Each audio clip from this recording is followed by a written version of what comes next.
Hello again, guys. It's Gregolo Productions here on the Preco Stickwick Productions channel, and I've got something for you today. Another oddball, well, maybe not oddball project, whatever you want to call it. Another project that isn't my usual stuff. It's this blue Torcan fan. I did not pay $25 for it. I paid $15. This does work. It's not open circuit, but it does need a service, so we're going to give it one. Otherwise, I can't find a model number on this one. I'm sure the other Canadian fan collectors are probably going to be able to identify this. Someone has added those feet on. I don't think those are original. And otherwise, this is in really nice shape. I don't even think this is the original cord, actually. Someone might have actually gone through this at one point. Wouldn't be surprised. Yeah, let's get this thing open, shall we? Okay, let's see how we can get this all apart here. This is really going to be something else. As I try not to knock over other projects that are nearby. Oh boy. How am I gonna get in here? The first thing I think I should do is take the blade and the grill off. That's my idea here. Oh, you know what? This might all be actually one... Huh. Interesting. That might be one long screw there. You know what? New plan. We're gonna just try and take these off. See how we can fare just doing that with a flat blade screwdriver. Yeah, surely enough, when I turn this, yeah, that nut is coming undone. There we go. That's how this is gonna come apart. Okay, that's not half bad. Okay, so there's the screw, the nut, or not the nut, the washer, the nut, and the other nut. Okay, that's how this is gonna come apart, I think. Alright, we'll try this. It's taken basically no effort at all to get this blade off. Yeah, the screw just came right out. And what else has happened here? I don't know. I just kind of reached in there with this magnificent creation here. This is a really cheap handle, but this is a really decent bit set here that I've got. So with this, I was able to just reach in there and get the blade off without any trouble. So yeah, and then the rest of it just, you know, came apart like so. These grills look so neat, don't they? They're dangerous if you have kittens or small children, but they just, I don't know, there's just such a look about these things, just absolutely fantastic. Okay, so, all four of these screws, or all three of these are gone now. So I'm wondering how this pulls apart exactly. This probably comes off like that, doesn't it? There's a wing nut there. Call me a wing nut. Whoa, okay. That happened. Okay, interesting. Yeah. That's an expression that isn't used enough. Calling people wing nuts, I think that's just hilarious. So there's a little tension, whatever the heck that is up there. Little tension star, whatever you want to call it. Okay. There's the parts container, by the way. This is where everything is.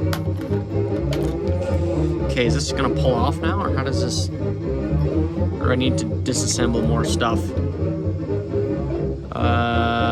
Might have to pop this apart somehow. I'm not sure if it'll just come freely, or... It's probably gonna be... I don't know. Whoa. Been told by a friend that this pops apart, not the switch, but the oh, what?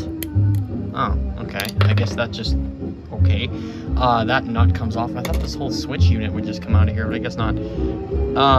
Yeah, these two parts are friction fit, so I'm gonna try and possibly hammer this off. I'm not sure what exactly is gonna happen here. We're gonna try this and just see where we wind up here. No idea if this is going to work or not.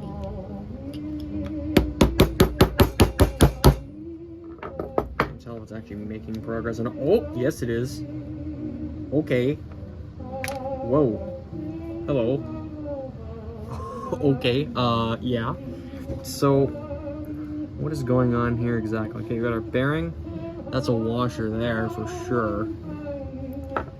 Rubber grommet. Okay, that's there. This is interesting. The switch is floating in air. I guarantee this has been rewired at some point, which is, you know, fine and dandy. Yeah, okay. I'm gonna try and do this with the front as well. I didn't expect this to actually work. I don't know what I expected to happen, but... Okay, does it do anything now? Oh yeah, it does. Oh! Okay. Interesting. So this is like another fan that I've worked on, made by another Canadian company called Seabreeze. This is pretty darn similar. And I don't have to do any rewiring, because again, that's been done already. You got this, whatever the stator. Yeah, I'm just gonna leave all this alone, because this is perfectly fine. Yeah, I guess I'll just clean all the washers and make sure nothing is all, I don't know, dirty by any means. Isn't this wild? This is all riveted together. This entire piece here, basically. Yeah. But again, it's the coil, so it doesn't have to, you know, doesn't have to move or anything like that. Alright, well I guess I'll just clean it up. Paper towel, maybe some Zep 505. I know I'm not submerging this in liquids for sure. That's definitely not happening. So with a motor like this, I mean, this is incredibly simple and has such a sweet little rumbling sound. It doesn't really make that much noise, which is just awesome. With a motor like this, I've noticed I haven't really worked on too many fans in my time, but the ones I have worked on, there's always some type of playing around that needs to happen, especially with the bearings. And what I mean by that is just, you know, you'll screw these screws together and then this doesn't want to spin, so you may have to, you know, tap it with the back of your screwdriver handle or undo it or do it again. It's stuff like that, but once you get it and once you oil it quite a bit, like I was letting this run and then, you know, spraying oil in here and over here, and now I'm at a point where I'm happy with it, so I'm going to reassemble it now. Okay, so we've kind of backed up here, and what I mean by that is we've actually put it back together, but then taken it apart again. Well, why in the world would we do that? The oil I used was Mobil OWB-40, and that's engine oil, and I primarily use that on alarm clocks depending on the situation. That does not work too great for fan motors, and I didn't really know that, so we've gone back, cleaned that oil out, and we've switched it out for 3-in-1. And now, nothing happens. Let's turn the power bar on here. Okay, yeah, no, we have some 3-in-1 in there, and this thing was rattling before when I had the Mobil oil in it, but now, it still rattles a little bit now starting up, but we're doing way better now. Just trying to actually get the camera around here so you can see what's going on.